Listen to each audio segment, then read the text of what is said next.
तो हम लोग आज देखने जा रहे हैं 1919 का जो अधिनियम है, उस अधिनियम की विशेषताएं क्या है। और उसमें सबसे पहली बात जो हम लोग यहाँ पर डिस्कस करेंगे वो है इस अधिनियम की प्रस्तावना, प्रियम्बल।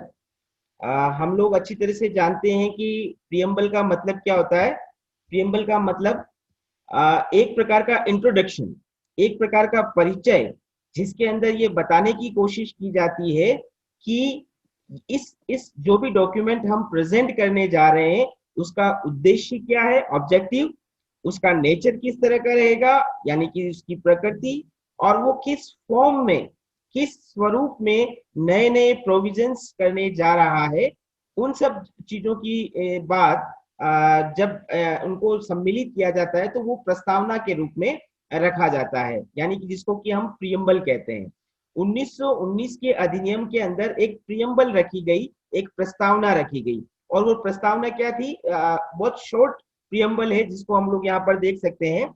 ब्रिटिश भारत में ब्रिटिश साम्राज्य के अभिन्न अंग, ये देखिए मैंने इसको एक डिफरेंट कलर में आपके सामने लिख रखा है, इसका एक अलग से मतलब है। पहले हम प्रियम्बल पढ़ लेते हैं, उसके बाद इन चीजों को समझने की कोशिश करते हैं कि ब्रिटिश भारत में ब्रिटिश साम्राज्य के अभिन्न अंग के रूप में क्रमिक ढंग से क्रमिक ढंग से उत्तरदायी शासन की स्थापना के लिए भारतीयों को अधिकाधिक सहयोग से स्वशासित संस्थाओं का विकास करना संसद की वास्तविक इच्छा है। ये एक प्रियम्बल जो कि 1919 के अधिनियम के अंदर रखी गई। अब इसको अगर हम समझने की कोशिश करें तो सबसे पहले इस प्रियम्बल को लाने वाला कौन है? तो आप लोग देख सकते हो, ब्रिटिश पार्लियामेंट ने इस पूरे अमेंडमेंट, इस पूरे एक्ट को हमारे सामने रखा था। और ये जो सारी इच्छाएं किसने व्यक्त करी हैं? ब्रिटिश पार्लियामेंट ने ये सारी इच्छाएं व्यक्त करी है। अब वो क्या है? तो आप लोग देख सकते हो, इस प्रियम्बल से हमें कुछ फीचर्स नजर आते हैं। पहला फीचर हम क्या बता सकते हैं कि 1919 के अधिनियम को जारी करने के बावजूद, यानी कि ये एक्ट लाने के बाद भी ब्रिटिश लोगों की सोच क्या थी कि भारत जो है वो ब्रिटिश एम्पायर का एक एसेंशियल पार्ट है, एक इंटरनल पार्ट है। मतलब अभी भी उन्होंने भारत की एक सेपरेट आइडेंटिटी को स्वीकार नहीं किया था। उन्होंने भारत को अभी भी ब्रिटिश साम्राज्य के एक अभिन्न अंग के रूप में स्वीकार किया। ये पहली बात हम लोग यहाँ पर बता सकते हैं। दूसरी बात इसमें लिखा है क्रमिक ढंग से। जैसे आप लोगों ने कल मॉन्टेग्यू का जो डिक्लेरेशन था, मॉन्टेग्यू का घोषणा पत्र, उस मॉन्टेग्यू के घोषणा पत्र में भी हमने पढ़ा था कि मॉन्टेग्यू ने कहा था कि हम लोग ग्रेजुअली, धीरे धीरे, स्टेप बाय स्टेप, यानी कि क्रमिक रूप से भारत के अंदर सुधार लाएंगे, उनको धीरे धीरे पार्टिसिपेशन देंगे और धीरे धीरे सत्ता का ट्रांसफॉर्म होगा। तो ये जो क्रमिक रूप से सुधार की बात थी वो भी इस प्रियम्बल के अंदर देखने को आती है। तीसरी बात प्रियम्बल में ये कही गई थी, रेस्पॉन्सिबल गवर्नेंस, उत्तरदायी शासन। अब उत्तरदायी शासन का मतलब क्या है कि शासन की जो सारी शक्तियां हैं, उन शक्तियों का प्रयोग करने वाला कर्ता, यानी कि एक्टर, वो जवाबदेह है। उसको रेस्पॉन्सिबल बनाया गया है कि अगर वो कुछ सही कर रहा है तो वो जनता को जवाब देगा, अगर वो गलत कर रहा है तो वो जनता को जवाब देगा। तो ये जो उत्तरदायी शासन का कॉन्सेप्ट है, इस कॉन्सेप्ट को पार्शियली, या जिसको हम कहते हैं आंशिक रूप से स्थापित करने का प्रयास इस अमेंडमेंट के अंदर या इस एक्ट के अंदर किया गया। तो प्रियम्बल में यह भी कहा गया कि ब्रिटिश शासन एक रेस्पॉन्सिबल गवर्नेंस को इस्टेब्लिश करने की इच्छा रखता है। और ये सब करने के लिए आगे वो क्या कहते हैं कि इसमें भारतीयों का अधिक से अधिक कॉपरेशन लिया जाएगा। तो ये हम लोग बता सकते हैं कि ये जो प्रियम्बल है पहली बार 1919 के एक्ट के अंदर शामिल की गई। आप लोगों के लिए शायद ये जानकर आश्चर्य होगा कि पहली बार 1919 के एक्ट में पहली बार प्रियम्बल को इंट्रोड्यूस किया गया, यानी कि प्रस्तावना को शामिल किया गया। इसके पहले जितने भी एक्ट आए थे, चाहे 1909 का एक्ट हो, चाहे 1892 का एक्ट हो, चाहे 1858 का या 1853 का एक्ट हो, किसी भी एक्ट में प्रस्तावना को शामिल नहीं किया गया था। प्रियम्बल उन एक्ट्स का पार्ट नहीं थी, लेकिन पहली बार 1919 के एक्ट में प्रियम्बल को जोड़ने की कोशिश की गई। तो ये हम लोग पहली विशेषता जो इसके बारे में बता सकते हैं 1919 के एक्ट के बारे में। दूसरी जो विशेषता हमारी आती है इसके अंदर, वो आती है इसका रिटन और रिजिड नेचर। रिटन मतलब लिखित और रिजिड मतलब कठोर। ये जो 1919 का एक्ट था वो रिटन भी था और वो रिजिड भी था, वो कठोर भी था। रिटन और रिजिड को हम किस रूप में समझ सकते हैं? पहली बात कि ये जो पूरा अधिनियम था वो लिखा हुआ था, मतलब ट्रेडिशन के रूप में नहीं था। हम लोगों ने रिटन कॉन्स्टिट्यूशन पढ़ा है। रिटन कॉन्स्टिट्यूशन का मतलब ही यही होता है कि ऐसा कॉन्स्टिट्यूशन जिसके अंदर प्रोविजंस लिपिबद्ध लिखे गए हो एक डॉक्यूमेंट के रूप में, और जिनको कभी भी कहीं पर भी रीड किया जा सकता है और उसको समझा जा सकता है। जो रिटन होगा उसको समझा जा सकता है, उसकी अंडरस्टैंडिंग अच्छी होती है। तो इसी रूप में 1919 का जो एक्ट था वो पूरी तरह से लिखित था। तो हम लोग ये कह सकते हैं कि ये ब्रिटिश संविधान 1919 का जो अधिनियम है वो एक लिखित डॉक्यूमेंट के रूप में हमारे सामने था। और इस लिखित डॉक्यूमेंट में हम कह सकते हैं कि टोटल 47 सेक्शन और 5 शेड्यूल थी।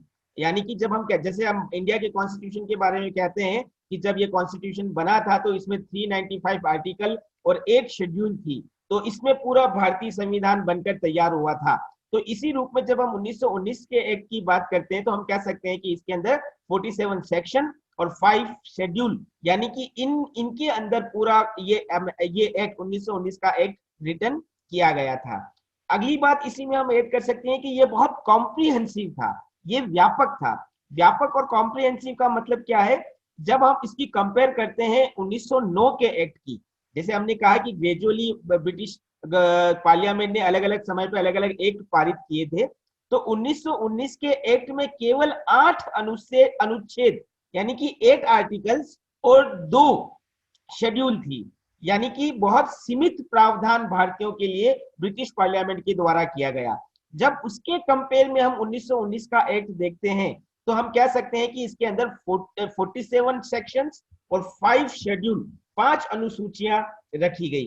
तो इस रूप में क्या कहा जा सकता है कि भारत के ये जो 1919 का एक्ट है ये व्यापक था, कॉम्प्रिहेंसिव था पिछले एक्ट के कंपेयर में।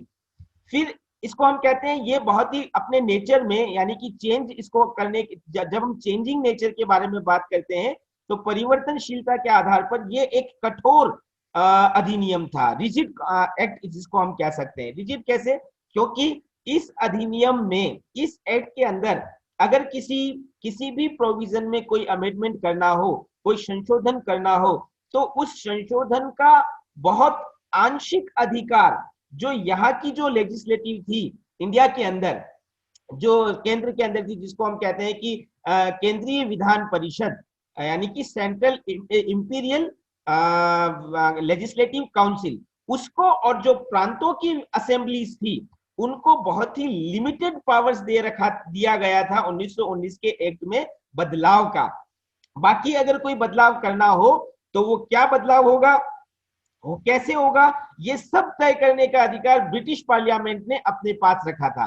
तो कहने का मतलब ये इंडियंस और इंडिया के अंदर जो यूरोपियंस थे वो इसके अंदर परिवर्तन, इसके अंदर चेंज नहीं ला सकते थे। तो इस रूप में हम कह सकते हैं कि ये एक रिजिड कॉन्स्टिट्यूशन था। इस बात के आधार पर हम दो अलग अलग विशेषताएं यहाँ पर बता सकते हैं। सबसे पहली बात हम कह सकते हैं कि इस अधिनियम ने अभी भी ब्रिटिश शासन और ब्रिटिश संसद की जो सुप्रीमेसी थी उसको मेंटेन रखा गया। आपने अभी प्रीएम्बल के अंदर देखा था कि ब्रिटिश संसद ने रेस्पॉन्सिबल गवर्नेंस को इस्टेब्लिश करने के लिए एक कमिटमेंट दोहराया था। लेकिन जब हम अमेंडमेंट के प्रोसेस की बात करते हैं कि अमेंडमेंट कौन कर सकता है, तो अभी हमने देखा कि वो केवल ब्रिटिश संसद के पास ही राइट था। इंडियंस को और इंडियन इंस्टीट्यूशंस को वो राइट बहुत लिमिटेड रूप में दिया गया था। तो इस रूप में क्या कहा जा सकता है कि 1919 के एक्ट के बावजूद उन ब्रिटिश शासन और ब्रिटिश संसद की जो सुप्रीमेसी थी उसको मेंटेन रखा गया, और इंडियंस को जो राइट्स दिए गए वो केवल फॉर्मल या औपचारिक राइट्स कहे जा सकते हैं, जिनका कोई विशेष महत्व नहीं था। तो ये दूसरी विशेषता, रिटन एंड रिजिड कॉन्स्टिट्यूशन। तीसरी बात जब हम लोग यहाँ पर देखने की कोशिश करते हैं तो तीसरे रूप में हम लोग कह सकते हैं कि भारत का जो होम गवर्नमेंट था। होम गवर्नमेंट का मतलब, यहाँ होम गवर्नमेंट का तात्पर्य है गृह शासन। आपको मैंने पिछली क्लास के अंदर बताया था कि ब्रिटेन के अंदर एग्जीक्यूटिव को, यानी कि वहां वहां पर जो कार्यपालिका थी उसको राय देने के लिए एक काउंसिल थी, भारत परिषद, इंडियन काउंसिल। और उस इंडियन काउंसिल के अंदर एक पोस्ट थी जिसको हम कहते हैं सेक्रेटरी ऑफ इंडिया, यानी कि भारत मंत्री। अब यही भारत मंत्री भारत पर शासन करने के लिए सुझाव, समय समय पर सुझाव ब्रिटिश एग्जीक्यूटिव को दिया करता था। और उसके साथ में प्रीवी काउंसिल भी थी, प्रीवी परिषद भी थी, उसका भी यही काम था वहां के एग्जीक्यूटिव को एडवाइस करने का। लेकिन मेन रोल जो था वो इंडियन काउंसिल या भारत परिषद का था, और उसी को हम लोग कहते हैं ये गृह शासन था, होम गवर्नमेंट जिसको हम कह सकते हैं, जो ब्रिटेन में रहकर इंडिया के बारे में ब्रिटेन की जो एग्जीक्यूटिव थी, ब्रिटेन की जो पार्लियामेंट थी, उसको समय समय पर पॉलिटिकल और एडमिनिस्ट्रेटिव एडवाइस दिया करती थी। 1919 के एक्ट के अंदर इस होम गवर्नमेंट के नेचर में, इसके पावर में, इसके स्वरूप में कुछ बदलाव किया गया। और वो क्या बदलाव था वो हम यहाँ पर देखते हैं कि 1919 के अधिनियम के माध्यम से इस होम गवर्नमेंट के कंट्रोल को, इसके नियंत्रण को कुछ रिड्यूस करने की बात कही गई। कुछ सर दिख रहा। तो हम लोग बात कर रहे थे कि जो गृह शासन ब्रिटेन में रहकर भारतीयों के बारे में सजेशंस ब्रिटिश एग्जीक्यूटिव को, पार्लियामेंट को दे रहा था, उसमें चेंज किया गया। और पहले क्या व्यवस्था थी 1919 के पहले, आप लोग यहाँ देख सकते हो कि एक पोस्ट हुआ करती थी जिसको सेक्रेटरी ऑफ इंडिया या भारत सचिव या भारत मंत्री कहा जाता था। ये दो तरह के काम करता था, एक पॉलिटिकल और एडमिनिस्ट्रेटिव वर्क, यानी कि भारत में किस प्रकार के राजनीतिक और प्रशासनिक कार्य होंगे, पद क्या होंगे, उनकी शक्तियां क्या होगी, कैसे उनको यूज में लिया जाएगा, ये सारे काम देखने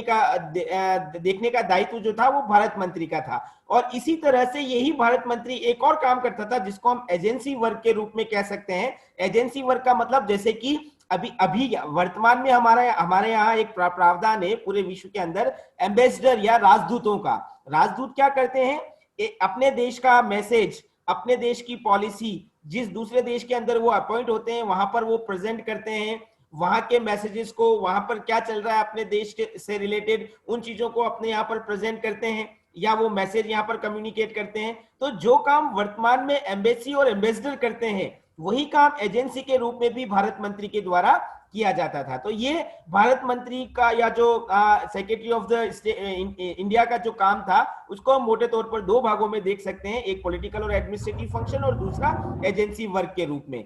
लेकिन अब जब नया परिवर्तन किया गया 1919 के एक्ट में, तो भारत मंत्री से ये जो सेकंड वर्क था जिसको कि हम एजेंसी वर्क कहते हैं, वो एजेंसी वर्क ले लिया गया। और उस काम को किसको दिया गया, तो हम लोग कह सकते हैं कि एक नया पद और एक नई इंस्टीट्यूशन, एक नई संस्था क्रिएट की गई जिसको कहा गया इंडियन हाई कमीशन, भारतीय उच्चायुक्त। इस भारतीय उच्चायुक्त की नियुक्ति की गई, इसका टेन्योर रखा गया 6 साल। और इसको कौन सा काम सौंपा गया कि भारत मंत्री जो एजेंसी वर्क किया करता था, वो एजेंसी वर्क का काम जिसमें स्टोर डिपार्टमेंट या इंडियन जो स्टूडेंट्स थे वो जा रहे थे, वो या इस प्रकार के जितने भी एम्बेसडर से रिलेटेड जो वर्क थे, वो सारे के सारे काम इस एजेंसी वर्क के रूप में इस इंडियन हाई कमीशन को दिया गया। तो ये एक प्रकार से जो नया चेंज, नया परिवर्तन 1919 के एक्ट में गृह शासन से रिलेटेड किया गया। अब यहां पर देखिए दो बातें और हम लोग देख सकते हैं कि ये जो अभी तक 1919 के पहले तक इस भारत सचिव या भारत मंत्री का जो वेतन भारतीय कोष से दिया जाता था, अब वो खत्म कर दिया गया और उसका वेतन ब्रिटिश कोष से दिया जाने लगा।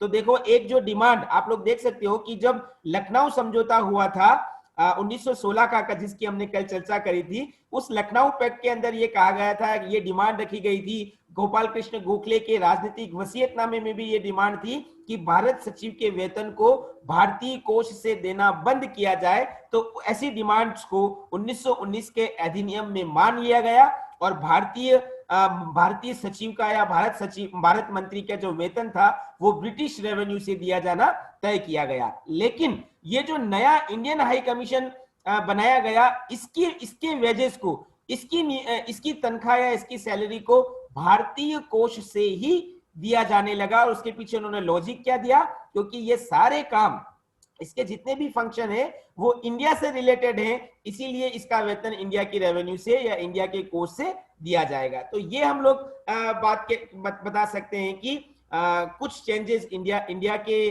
जो डिमांड्स थी उसके अकॉर्डिंग किए गए, और कुछ नए प्रोविजंस जो हैं वो भी इस एक्ट के अंदर ब्रिटिश शासन के द्वारा हमें देखने को मिलते हैं। तो ये गृह शासन से रिलेटेड कुछ नए प्रावधान जो इस अधिनियम में किए गए। नेक्स्ट